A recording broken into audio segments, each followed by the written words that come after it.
জীবনে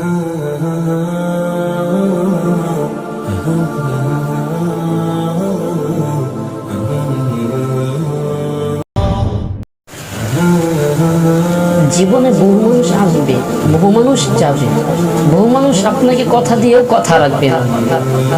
অনেকেই আপনার পিছন থেকে অনেক কষ্ট দিবে, অনেকেই সামন থেকে অনেক কষ্ট দিবে, অনেকেই বলবে আপনাকে অনেক ভালোবাসি, এই কথা বলে আপনাকে ভালোবাসার বন্ধন আবদ্ধ করে আবার আপনাকে কষ্ট দিবে।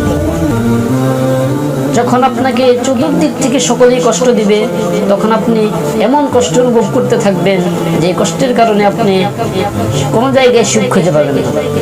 তখন শুধু একা থাকতে ভালো লাগবে, তখন শুধু একাকিত্ব ভালো লাগবে।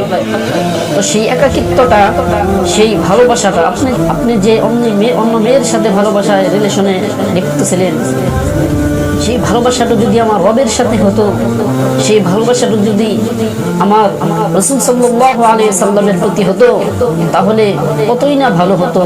তাহলে আপনার আখিরাতের জীবনও শান্তিময় হয়ে যেত, এই দুনিয়ার জীবনও শান্তিময় হয়ে যেত। যখন আপনাকে কেউ কষ্ট দেয়, তখন আপনার একা থাকতে ভালো লাগে।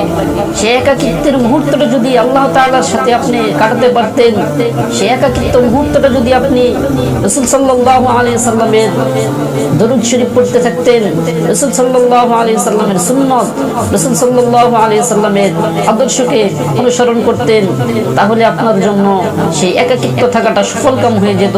তাহলে সেই একাকিত্বের সময়টা আপনার জন্য কাল কিয়ামতের ময়দানে, আখিরাতের জগতে আপনার জন্য ভালো সুফল বয়ে আনত।